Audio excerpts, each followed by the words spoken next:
All right, let's dive into that Mendocino County Board of Supervisors meeting from December 3rd. Buckle up. Lots to unpack. Think of it like where your evening news team giving you the rundown and some extra analysis. Oh, yeah. We've got noise complaints that are getting pretty dramatic, a push for emergency sirens that's causing some debate, the always evolving world of cannabis regulations, Always evolving? and a fee hike proposal that might just make your jaw drop. So it's amazing how these local issues, they often reflect those bigger trends you see across rural communities. Yeah. Like we're seeing those challenges firsthand, trying to Yeah. balance growth and change with keeping that unique character. Right. So let's jump right into it with this whole noise ordinance situation. Yeah. We had a bunch of residents voicing their frustrations, mostly about loud parties in those rural areas. One resident, Katrina Bartlemy, she even played a recording of the noise during the meeting. Oh, wow. I guess she wanted to give the board like a real-life taste of what they're dealing with. It does seem like rural areas are, I don't know, grappling with this influx of new residents, sometimes bringing different lifestyles and expectations. The challenge for these local governments is finding that balance between individual rights and the well-being of the whole community. Yeah, it's not easy. No, it's not an easy task. And, some communities have actually implemented some pretty creative approaches to this whole thing.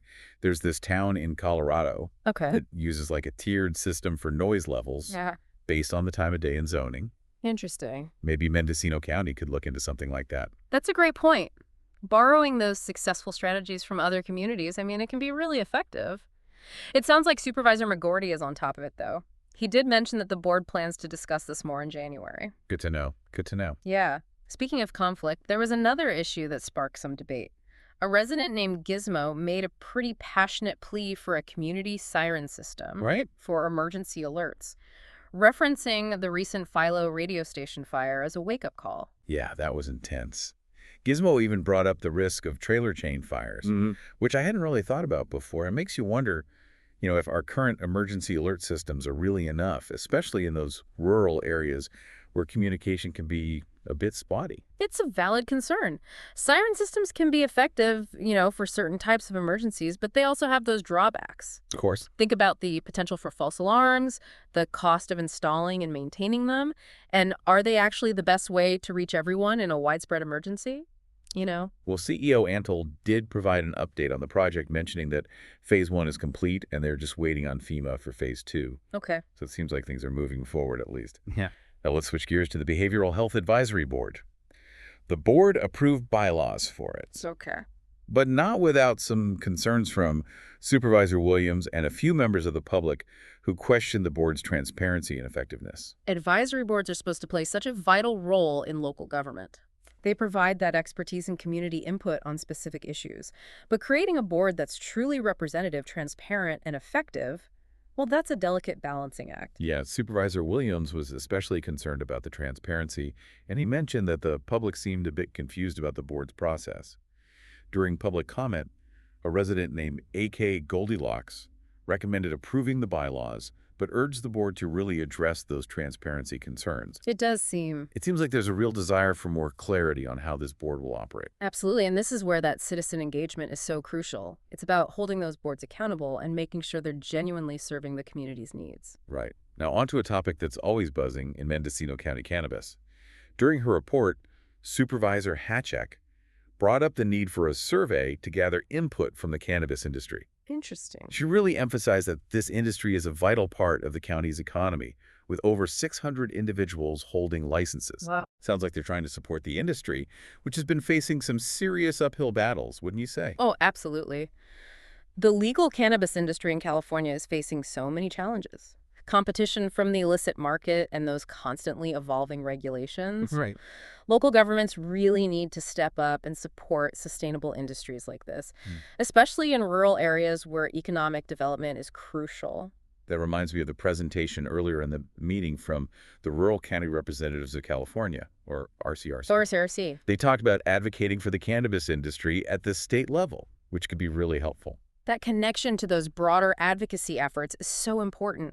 Organizations like RCRC can really amplify the voices of those rural communities and advocate for policies that address their unique needs. Right. Now brace yourself because things are about to get interesting, or maybe a little heated. The proposed updates to the Air Quality Management District fee schedule caused quite a stir, Mm. particularly that big increase for residential burn permits. Okay. We're talking about a jump from 19 to 135 all down. Yeah, talk about sticker shock. I can definitely see why that would generate some strong reactions. And it wasn't just residents who were concerned, right? Mm.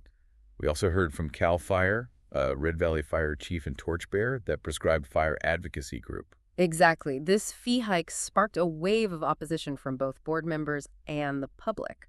It really highlights that tension, between making sure there's enough funding for essential services like air quality management, but also not placing too much burden on residents, especially in those rural areas where budgets are already stretched thin. Yeah, it's a tough balancing act, for sure. And it seems like there are some genuine concerns about the potential consequences of this fee increase. I mean, could it actually discourage people from getting permits and lead to more unsafe burning practices? That's exactly the concern. Some folks are arguing that if that permit cost is too high, people might just skip it altogether, Right. which could actually increase the risk of wildfires. So it's like we're trying to fix one problem, but we might be creating another one at the same time. Exactly. Yeah. It really shows how we need to think about the unintended consequences of these policies, especially when we're talking about something as sensitive as wildfire prevention.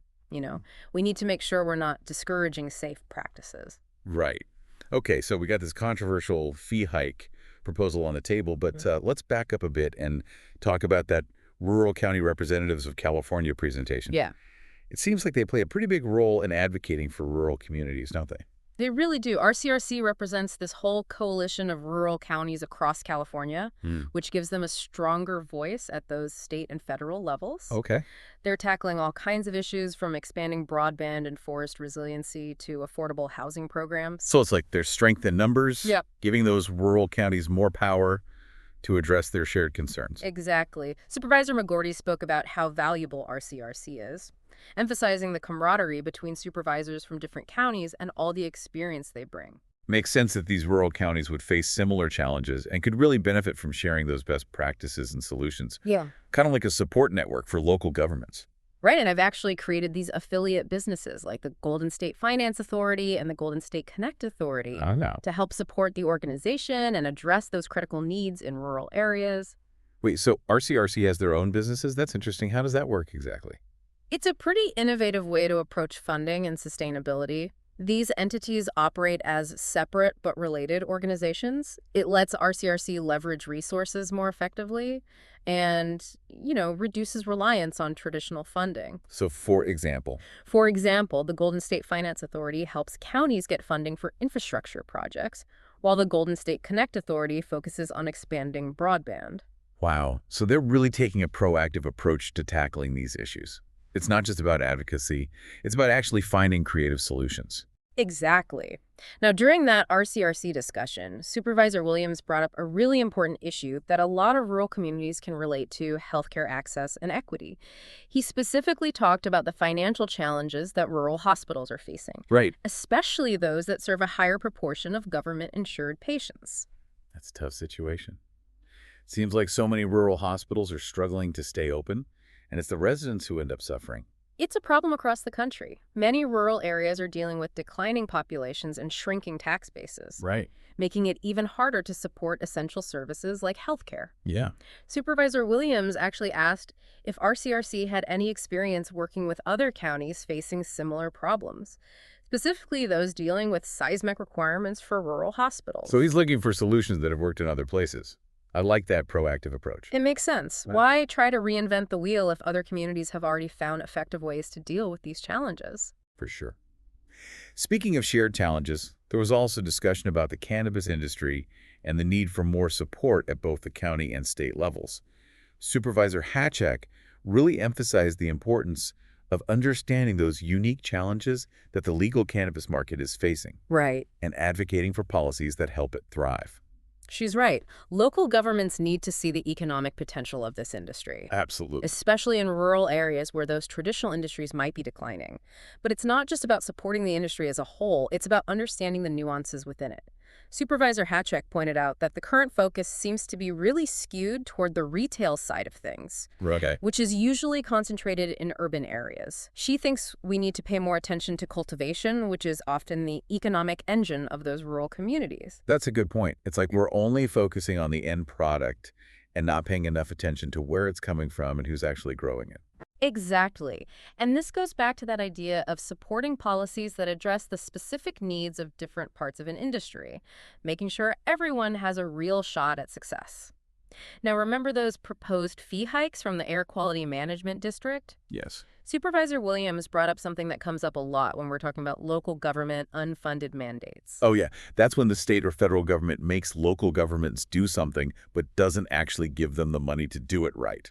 Precisely. Supervisor Williams was basically saying, how are we supposed to pay for this state-mandated program like the Air Quality District without putting too much burden on our residents? He even suggested sending the state a bill for the cost of running the district, Wow. highlighting the lack of funding and the unrealistic expectation that it can support itself. That's a pretty bold move. But it makes you think about the problems local governments face when they're told to implement programs without the resources they need. It's a common frustration, and it reminds us that these issues that seem local are often tied to bigger systemic challenges. So we've covered a lot tonight, from noise complaints and being prepared for emergencies to how complex the cannabis industry is and the always tricky subject of fees. But before we wrap up, there's one more thing we need to talk about. Supervisor McGordy brought up that whole thing with the Potter Valley project being decommissioned. Right. It sounds like that could have some pretty big consequences for water rights and ag businesses in the area. Yeah, it's a huge issue that really shows how important long-term planning is, especially when it comes to something as basic as water. This project has been around for over a century, diverting water from the Eel River to the Russian River. It's been supporting agriculture and communities for generations, but now things are changing. It sounds like there's a lot on the line. McGordy also brought up his concerns about a proposal from the North Coast Regional Water Quality Control Board. They're thinking about regulating the water quality coming from vineyards, I see. which he's worried could just add another layer of burden to an already struggling industry. That's a classic example of trying to find that balance in rural areas. We definitely want to protect our environment, but we also have to think about the economic realities of our communities. Finding solutions that work for both sides is so important. It's like we keep coming back to this idea of balance, right? Uh. Balancing individual rights with what's good for the whole community, balancing economic development with protecting the environment. It feels like every issue we've talked about tonight kind of comes back to that in some way. You're right. These aren't just isolated local issues. They're all connected, and they show the bigger challenges that rural communities are facing all over the country as they try to deal with change and build a future that works. And we can't forget about all those people who spoke up during public comment. Whether it was about noise complaints or sirens or cannabis or those proposed fee hikes, it's clear that people care and they want to have a say in what happens in their community. That's what makes a healthy community, in my opinion. People are showing up, they're speaking their minds, and they're making sure their elected officials are doing their job. That's how it should be. So where do we go from here? What can we do as engaged citizens to tackle these complicated issues? It all starts with staying informed. Keep going to these meetings, read the local news, and talk to your neighbors about the things that matter to you. The more we know, the better we'll be able to participate in making those decisions. And don't be shy about speaking up.